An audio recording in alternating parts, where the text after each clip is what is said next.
Hello mga kasugilanan, welcome to another adventure and this is Pusan Bar. So tanaw na to sa palibot no, naata diri si nanay bantay sa entrance and we arrive here at the starting point together going to that island, that's Pusan Bar. Nga ako nung ginatawag na siyang Pusan Bar. According to nanay is that's Pu means pulo.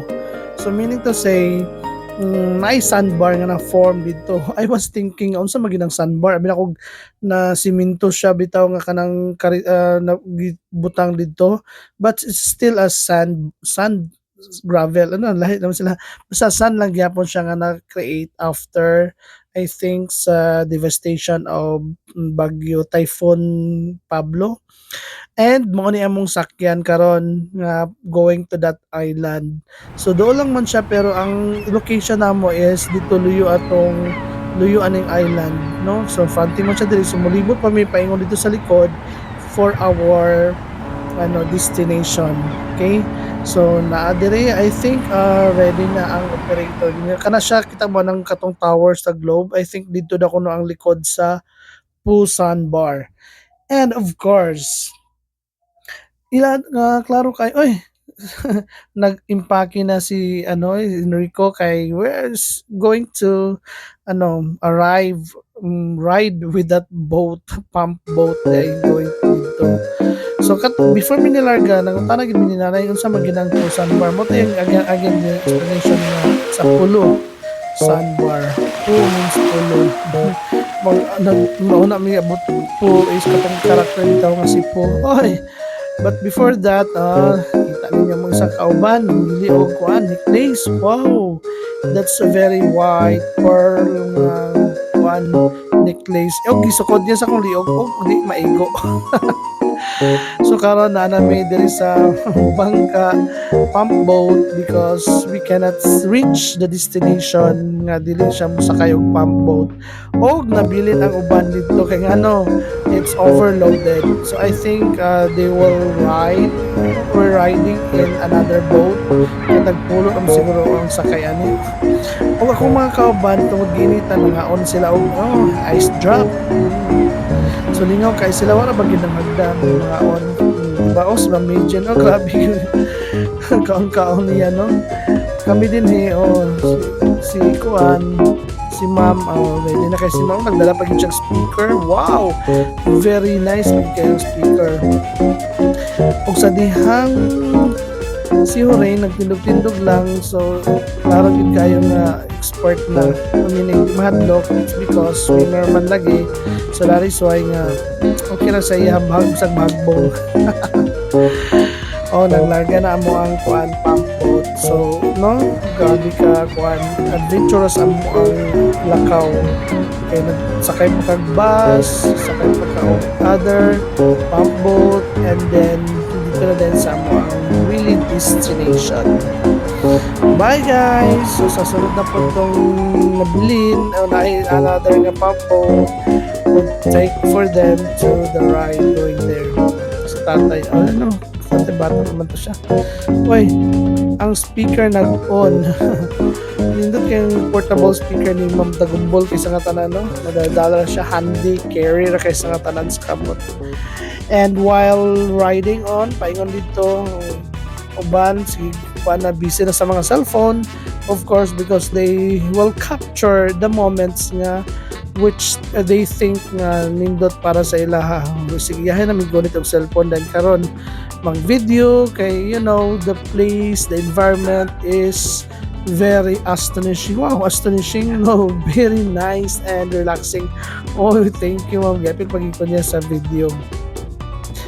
And of course, I think mga pila ka minuto na siya ang travel from here going to the other side of the Busan Bar, the Phu Island. So tindugan na gid ni Ma'am Amy okay kanang nindot lagi ka siya video. Si Ma'am Regine naka pagid siya. And of course, no kung maka-travel ka ani nga pump boat, ma-relax gyud pati imong brains, imuhang pang huna-huna whatever from the picture previous ni mga kuan, so relaxing kayo. And of course, daghan jud kay siya island. Part ni siya sa 7,107 islands in the Philippines. Daghan kaayo, no? So counted ni ang uban nga naa dinhi. Mm. And of course, nato siya. Kapit na ni maabot. I think we are approaching na dito sa amuang destination dayon. Sulim kayong dagan. Ang dagat karon really kalma kaysa nga tanan, di ba? So wala gid siya yung mga other natural disaster sa among paglaag, kay very calming kayo ang iyahang kuan, ang panahon. So niduyo gid siya sa mga while traveling, to make an enjoyment form of activity. So nindot kay isa nga tanan siya. Okay? So kaning amo ang nakuan na agian na karon, so we're almost approaching na dito paingon sa Pusan Bar. And the color of this one is mura na siya og evergreen or white green, kay under ani is the sandbar na siya nga murag puti, of course white sandbar, white brownish or whatever.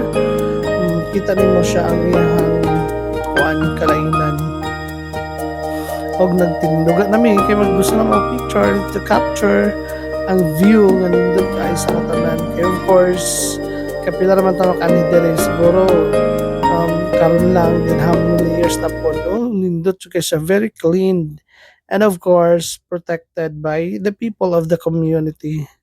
So na yung maglutaw nga mga seagrasses na duha ka bata o nga nangwan sila na nag-fisher sila, klaro kayong difference, no?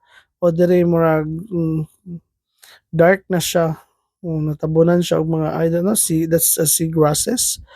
And paingon nami dito sa amo ang tuluganan ug sa amo ang cottage. Ug muna ni diri ang amo ang where we are going to stay, and mo ni mo ang accommodation, no? Nindot kay no gibag-o siyang hinimo.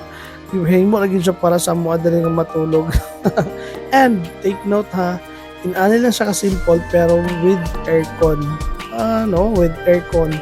So nindot kay sa tanan siya, and of course foam pagid siya. No? Nice kay sa tanan. And of course in here, so we decide ako nagdala mo kong tent, so dili ako sa gawas kay kung diha ko akong hagok yung taon way makapugong sa hagok na ako.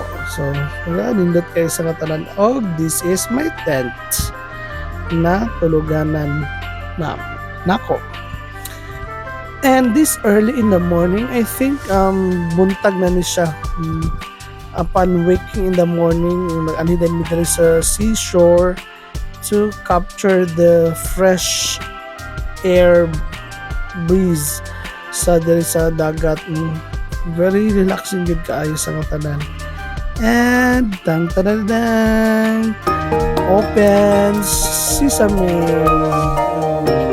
So klaro kay sa tanan na pa gid kay tabon-tabon kamay pak dagat. Kanang nakita ninyo nga mga ito mga seagrasses na siya o mga liboy. So no need to take it away from this area kay wala siya mahurot. And then of course kung mag high tide mawala na siya kay dahon na siya payon sa kuan. And to become consumptions of other living organisms na nasa dagat, kanang mga kuan, mga organic na mga tanam ay nasa kilid sa dagat, no? Tan-aw ning ang dagat kung diri ka, sus mawala gid mo problema because you are ma-refresh ka, ma-reset imong mind, o kung sa computer pa nag-reset ka siya or nag-restart imong brain, and then ma-relax gid ka og ayo sa nga tanan. And take note ha, there's no settler here. So walay mga balay-balay sa kilid-kilid nga to cause the island damage, wala, no? Naa sila sa in the middle ata, and they have their own waste area, of course. Sila gid tanan nag-protect dinhi sa dagat. It's because for their panginabuhian na pod. Oh, kumusta man ka, Sonoy? Sonoy sa'yo kay nako nakita. Wow, good mood kay siya. Oh. Wow, ha? You're very, very good mood for early in this morning, ha? Siguro complete og tulog. So, na siya gusto yung istorya. Yun daw siya nga. Nangutan ako sa iyo. Sa daw, what can you say about this area? Iyang review is very good and positive. Everything is positive. Kiganahan kaysa sa katanan aside sa limpyo and cheap cost lang ang dire ang magasto kung naa ka dinhi kay kuan hindi nakakinahanglan magpalit-palit pa no barato ra siya and of course amo ang pagkaon there is more on seafood papurat yung kag bariles nga very fresh nga barato ra at ang kilo dinhi no iduol man gyud siya sa dagat.